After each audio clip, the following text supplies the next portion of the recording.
So today we have a emergency edition of the PLG Multifamily Podcast. Lots of developments happening in the market, in the marketplace over the last few weeks, and so Chris and I wanted to jump on and kind of have a quick conversation about what's going on. We've had a lot of clients reach out, some concerned about the status of the market and kind of what's happening out there. So kind of one of the big things and the big conversation points has been the term Ponzi scheme. So we've seen not one, but more than one, in fact, a handful of Ponzi schemes here start to materialize or start to be uncovered by the SEC in the last few weeks.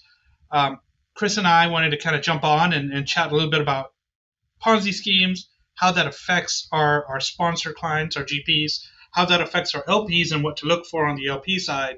So we're going to do a quick kind of 5 to 10 minutes here to talking quickly about Ponzi schemes. So my partner, Chris, is partner at Patel Law Group. He runs our securities practice, which advises in fund formation, deal sponsors, limited partners, in the formation of private equity funds, syndications, venture funds, and a series of other SEC-governed vehicles. My name is Soni. I run the real estate practice at Patel Law Group, work primarily with multifamily owners, operators, sellers, brokers, sponsors, everybody in the chain of multifamily property, along with industrial, residential developers, retail, and land developers. So, Chris, tell me a little bit about a Ponzi scheme. What is it? What does it mean? And give us a quick kind of overview before we get into detail. Sure. Thanks, Shamir. So a lot of people just throw out the word Ponzi scheme. They may not even really understand exactly what it is. A Ponzi scheme is really depending on what you use the money for. So if you, like, everyone thinks of like Bernie Madoff, billions of dollars in a Ponzi scheme.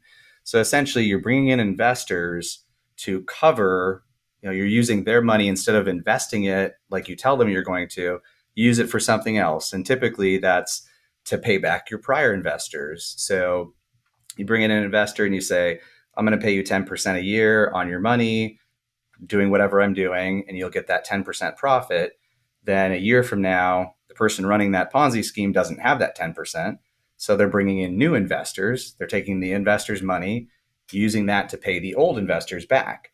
So they think they're actually getting profit distributions when really all they're getting is some other investor's money to pay them back. And essentially that's all it is just how is the money being used? Essentially paying back your prior investors instead of with profits, like you told them, you're using other investors' money to pay them back. So in a Ponzi scheme, the fund actually doesn't need to be in bankruptcy or in a really bad place. It could be a function of liquidity. So can you walk me a little bit through that and in terms of locked deals versus locked investments or limited investments, limited liquidity, and how that plays into the structure of a Ponzi scheme? Usually when people get into trouble with where it turns into a Ponzi scheme is they start making promises to investors of huge returns, and then they're not able to fulfill on those, and those investors' money is locked up, and so they need to figure out a way to get liquidity, to get cash to pay them back, because you've got investors from a year ago saying, hey, where's my 10%? You said I would get 10%. Where is it? So then the person running the fund, they might be scrambling because maybe they actually did have a legitimate business and it's just not making the 10%. So they bring in new investors. They think, oh, well, we'll grow the business by bringing in new investors. But they actually use that money and give it to the old investors to cover their 10%. So the Ponzi scheme and a fraud charge, even by the SEC, they may still have all the investors' money. They may even have profit from that money, but it's what was done with the money that creates a Ponzi scheme and the fraud. Yeah. So kind of just to build off of that, you could have a company that's hypothetically profitable, but it's invested in a series of, or a fund that's profitable, but it's invested in a series of illiquid investments, and they start getting redemptions from their investors. That could, force a or not force, but cause a dishonest sponsor to become a Ponzi scheme, because now he's going to rely, or she's going to rely upon the new investors to cover the redemptions to the old investors. But the investments that were made using the old investors' money may in fact not be bad. So um, the definition of Ponzi scheme, based on my read of this, is actually more broad than what we typically see, which is kind of the shell game, right? The money comes in here, but you give it to that guy, and then you move the cup over here. It's actually a little bit more broad than that, and we want to make it important. It's important for sponsors to understand that, and the potential trap that exists there. Even, and a lot of times, it might not even be that someone intentionally is going out and saying, hey, I'm going to defraud investors and I'm going to create this shell game and start moving money around, and it's a whole big deal. I'll just, it's a huge fraud. A lot of the times they may even start out with no bad intent whatsoever. They just get, like Shamir is talking about, they get locked up in investments. They have pressure for investors, redemption requests, needing their money back or profit. So they're like, okay, well, we've got other money coming in. Let's just use that money. And they may think there's absolutely nothing wrong with that because, well, there's some cash there coming in from a new investor. We'll figure out later how to cover that. And then it just gets worse and worse and worse over time. It's kind of a cascade, right? Once it starts, it doesn't stop. Right. And so from a legal perspective on the fund formation side, what can you do to kind of limit some of that redemption risk, or some of that, almost like a run on the fund type scenario? Yeah. So typically what you try to do when we create a fund, we'll talk with our clients about, okay, well, can someone get out? Is there a lockup period where they have no right to get out? And typically with like a real estate fund, usually the lockup is the entire fund life, because until you sell a real estate asset, you're not going to have liquidity. But in like a hedge fund, there might be a once a year a redemption, and you might set what's called a gate where, only 10% of your assets under management maybe, or some kind of limit on the number of redemptions that are allowed in any certain period of time. So you don't have a run on your assets and you actually can fulfill them. Makes a lot of sense. So in terms of Ponzi schemes, can you talk to us a little bit about the common elements? Like what are some of the things that, limited partners that are investing in deals, investing in hedge funds, investing in venture funds, real estate deals, what should they be looking out for? Give me like the top 3 things that they should be looking out for on a sponsor to help protect themselves as limited partners.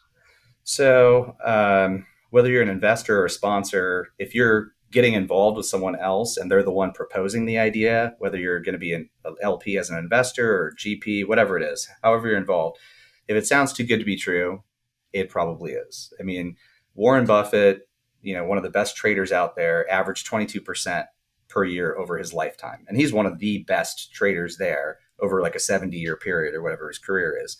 So somebody comes to you and says, I'm going to get you 40, 50%, 250% returns a year. If it sounds too good to be true, it probably is. The other thing that I talk about with clients is anytime, if you're sponsoring the deal, you're putting information out, a webinar, be careful, be very careful. I know you want to sell because people think, oh, I got to sell this investment opportunity, but you have to be very cautious in what you say, because if you look at any of the SEC complaints, a huge portion of it is dedicated to material misstatements or omissions. You don't always have somebody flat out lying. Sometimes you do, sometimes you don't. But a lot of times it's misstatements or omissions that what would a reasonable investor use to base their investment decision on? And if it's something that's material, like a major thing that, hey, if I knew that, I would never would have invested, you need to disclose it and make sure it's very clear to your investor. So communication is always very key. Makes a lot of sense. I think the other piece I think that always factors into this is the human element, right? There's a level of hubris that comes with potential success, and sometimes you see sponsors that get ahead of their skis because they believe that they could be more successful than they actually may be, and so there's a human element to investing. You got to know who you're investing in, that they're trustworthy people, that they're the kind of person that you would trust both in a historical upswing and an historical downswing, that they're going to be honest and tell you the truth about how the investment's performing. That, hey, look, it just isn't going as well as we thought it would. And that level of candor and honesty is critical. Yeah. And I've been involved in for over 20, 23 years. I've been on the investment relations side as a CFO, dealing with investors myself, or advising clients on dealing with investors. The more honest with it you are with them and saying, hey, look, we're not getting anywhere near the returns we thought we were going to, that's going to actually save yourself a huge amount of headache, because they will start to trust you if you're actually honest with them and you back it up. Always be sure that you have plenty of documentation. Never go based on trusting, oh, well, and something that we look at, like whether it's Bernie Madoff or other groups that go after, they target certain communities and they feel like, oh, well, there's a certain trust there. The SEC calls it kind of affinity fraud. Like, okay, well, we know you guys, you're part of our community, so we can trust you. And you can never rely on that. A handshake deal never works anymore. You have to get some documents. What are your financials, your projections look like? Where's the backup for what you're telling me? How do I know that this is true? You really have to be very clear on that kind of stuff, especially if you're involved in the deal. Even if you didn't put it together, if you're a co-GP on a deal, you're somehow involved, you're going to end up named as a defendant. So you have to be very careful to protect yourself. Yeah, the affinity fraud is something that is particularly painful to me. And I think that we've started to see some of that. And it's kind of the trust me, bro angle where people are taken advantage of because they're part of a community, they're part of a pre-existing relationship, they're part of whatever sort of personal affiliation exists, and that's the basis for this trust. And if you don't trust them, then it's actually offensive. And my take on it is, like, when you're investing money with somebody, there's no bad questions. At the end of the day, money's money and relationships are relationships. You got to understand that those two things must be separated. And then the foundation of this affinity fraud style Ponzi scheme is, well, we're somehow the same, we're somehow related, therefore you shouldn't have any distrust for me because we're related or of common background, race, religion, whatever it is. Yeah, and if even, for a while in my career, I did some litigation, and you see some of these disputes between close family members. When money gets involved, I don't care how close a family, like I've known people who sued their mom over money, over $50,000, and destroyed relationships. So anytime someone says, oh, well, we're family, or, we're close, then no, you still have to do your due diligence. Yeah, absolutely. Now, can you talk a little bit about kind of the if I'm a GP and I've got a series of other co-GPs with me, and we're making disclosures in a PPM, how does that work as between the GPs? What should GPs be aware of amongst their co-GPs to make sure that they stay ahead of the curve on potential SEC issues and potential exposure there? Yeah, so you think of it as so you've got the fund or the company that's issuing a security, and you think, oh, well, that's the person responsible. Or we formed this LLC that's the manager or the GP entity, they're responsible. No, when it comes to regulatory or lawsuits, everyone involved is getting named as a defendant. They're coming after everybody. They're going to look into everything that was said and done by everybody. They're going to subpoena every email, every text message, every WhatsApp, and they can get it, even if you've deleted it. So remember that anything you say, like the normal admonition, anything you say can and will be used against you in a court of law. And you'd be surprised what the investigators can find and dig up to use against you. And you have a duty, you have a fiduciary duty to protect your investors, even if you're not the main lead sponsor in a deal. You still have a duty because you can still be sued like anybody else. And if there's four of you and you say, well, I was just kind of on the sidelines providing a little advice here and there. If you're a co-GP on that deal and the three other people disappear to Argentina or Venezuela, guess who's getting stuck with all of the liability? Yeah, no, and that's a really important consideration. The way I like to think about it is all of the GPs are responsible for all of the content in the PPM. So you can't duck behind and say, well, John over here was responsible for this paragraph, therefore it's not my problem, even though I'm a co-GP. All the GPs are responsible for all of the content. Mm-hmm. And as part of that comes an affirmative responsibility on each of the GPs to inquire about their co-GP's status. So, for example, if I was, in our PPMs, our firm's PPMs, we have a bio section. And that bio section says John hasn't been, has been in the multifamily business for the last 10 years. He's owned 15 deals. He's generated, positive returns on each of those 15 deals. Okay, we're starting to make factual statements there. If I'm John's partner, there's actually an affirmative obligation on me to inquire and ensure that John's not lying about the results of those deals that he's done previously. If I don't, then that's potentially a material misstatement. And so that's a really important consideration. Really, you've got to delve into who your partners are and what they do and what their roles are and what their background is, and really educate yourself on not just the deal, but your co-GPs and the constitution of your partnership, such that you're properly disclosing and making the appropriate admonitions and disclosures to your investors. Yeah.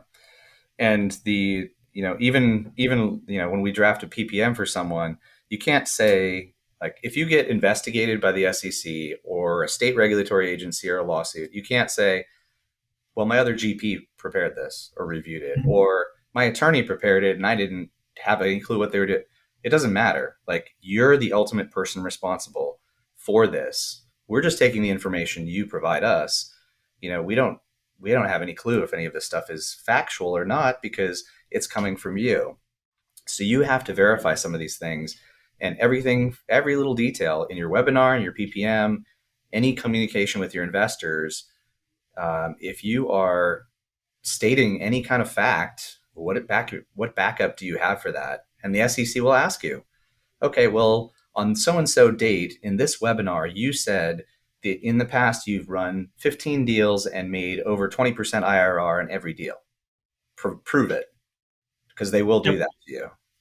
Yep. No, and in fact, some of the complaints we've seen have included that as hey, the SEC is in their complaint against the defendant has said,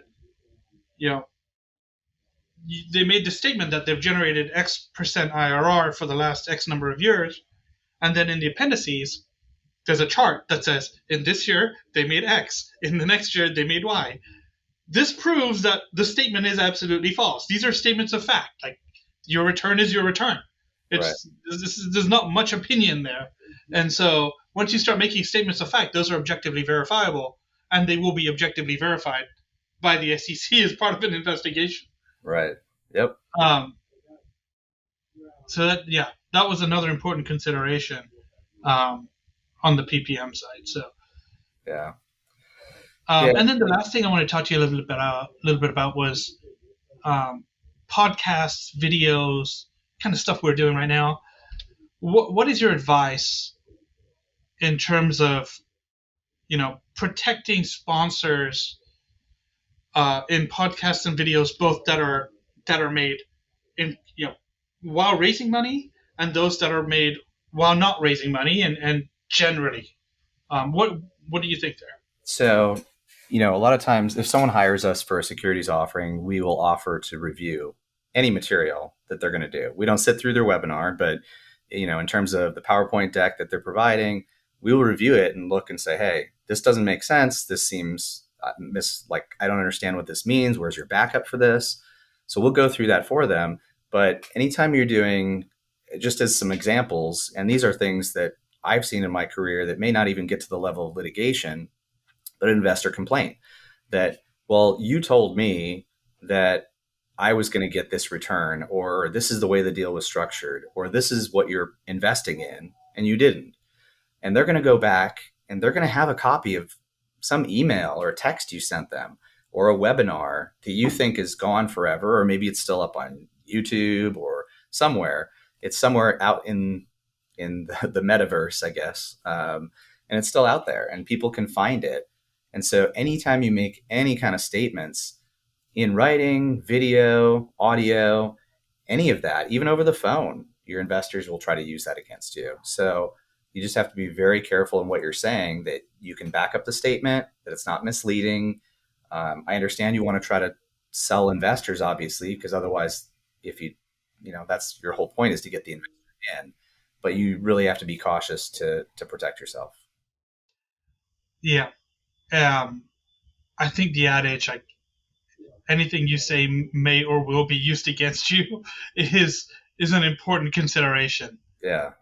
in that environment. So, okay, perfect. I just want, like I said, we appreciate everybody taking a few minutes to chat with to listen to Chris and I.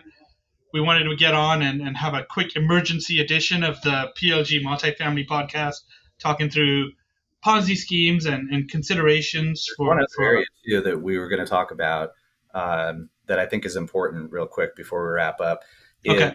I consider it so there's some key areas that I warn clients about. Disclosure and compliance, which we've pretty much talked about. We want to make sure we disclose everything to our investors, any potential risks or what we're planning on doing, and we follow it. And then misappropriation, which commonly falls under the term commingling. So you've got somebody taking, and that's almost what a Ponzi scheme is, because you start taking your investor money initially, and then you're commingling or mixing your new investor money with your old investor money and profits, and you're mixing everything all in one bowl, and you're just paying it out. And maybe you're paying out profits, maybe you're paying out new investor money, but the SEC is going to look at it and say, nope, that was new investor money. That's a Ponzi scheme.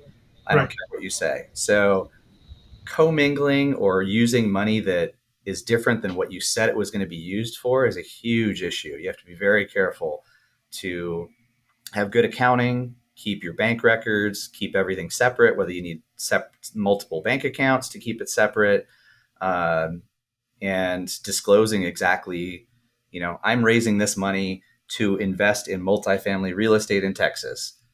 And then all of a sudden you're investing in office space in Delaware. Well, that's going to be a problem. Even if you make money, it still can be a problem. So it's, what are you using the money for, and making sure you disclose that to people. So I want to make sure we cover that too. Yeah, absolutely. And commingling gets really complex. So I think it becomes more of an issue on blind pool funds than our typical syndications, because usually our syndications raise the money up front and then invest it. Blind pool funds include both offering proceeds as well as new capital that's drawn down. Do you think that a fund administrator or a third-party fund administrator helps address that, or what's your opinion there with respect to managing funds and managing cash coming into the fund?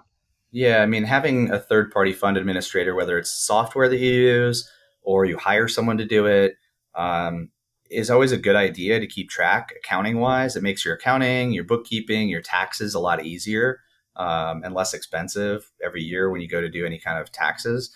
But accounting for the money coming in, where you're putting it, in your chart of accounts within, even if you're using QuickBooks, your fund administrator can use your QuickBooks and make sure it's in the right chart of accounts, make sure everything's going into the right area, because once you start commingling, that's actually another way that you can become personally responsible for potential losses. So somebody sues, here's an example. Somebody sues a fund and they say, whatever the complaint is, they say, well, the owner or the manager of the entity, the individual, is also responsible because this was their alter ego. They were using it as their own personal checkbook, and they were using the fund to pay their mortgage. They were using the fund to pay personal expenses. They weren't keeping everything completely separate. And next thing you know, suddenly they've what's called pierced the corporate veil and come after you personally. And, now you're all of a sudden responsible for all of the liabilities of that business. Yeah. And that's kind of the worst case scenario, right? Once you start getting to veil piercing, commingling, your limited liability protection in your LLC, your limited partnership corp, whatever it is gone. and now you're completely on the hook. So another Yep. important consideration there.